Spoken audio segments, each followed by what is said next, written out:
SSC ২৬ পরীক্ষার্থী পরীক্ষার সময় এখনই খুবই গুরুত্বপূর্ণ, কিন্তু জানো কি প্রতি বছর হাজার হাজার ছাত্র মাত্র কয়েকটা সাধারণ ভুলের কারণে ফেল করে। আজকে এমন ৩টি বড় ভুল নিয়ে কথা বলবো যেগুলো তুমি যদি এখনই করে থাকো তাহলে সময় থাকতে ঠিক করে নিতে হবে। ভুল ১, শুধু গাইড পড়ে মুখস্থ করে ফেলা।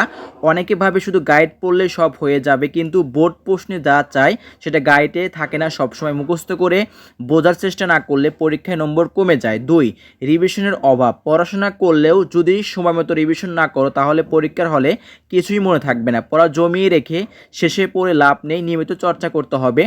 এসএসসি ২৬ পরীক্ষার্থী তোমাদের জন্য আমাদের স্পেশাল সাজেশন রয়েছে, প্রতি সাবজেক্টে বোর্ড ভিত্তিক সাজেশন।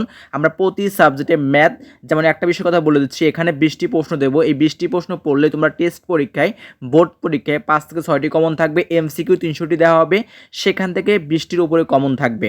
আর আমাদের সাজেশন যদি কমন থাকে তার প্রমাণ দেখতে এখনই টিকটকে মেসেজ করলেই হোয়াটসঅ্যাপ নাম্বার পাবে, সেখান থেকে প্রমাণ দেখতে পাবে এবং পিডিএফগুলো কালেক্ট করতে পারবে। আমাদের এই এক্সাম গ্রুপে অলরেডি হাজার শিক্ষার্থী জয়েন হয়েছে এবং তারা পড়ছে, পিডিএফ গ্রহণ করে এবং তারা ক্লাসও করছে। ভুল ৩, পরিকল্পনা ছাড়া পড়াশোনা। অনেকেই কিন্তু পরিকল্পনা ছাড়া কিন্তু পড়াশোনা করে, একবার এটা পড়ে একবার ওটা পড়ে। তবে আমাদের এই সাজেশন নিলে তুমি কিন্তু গাইডলাইন পাবে এবং প্রতি বিষয়ে কিন্তু এমন করে পিডিএফ দেওয়া হবে। আর বড় কথা হচ্ছে আমাদের সাজেশন থেকে কমন থাকে তার প্রমাণও রয়েছে। তো আশা করি যারা নেবে তারা ভালো কিছু করতে পারবে এবং সর্বোচ্চ চেষ্টা করলে তুমি কিন্তু পরীক্ষায় 1200 নম্বর কিন্তু গেইন করতে পারবে সব মিলিয়ে।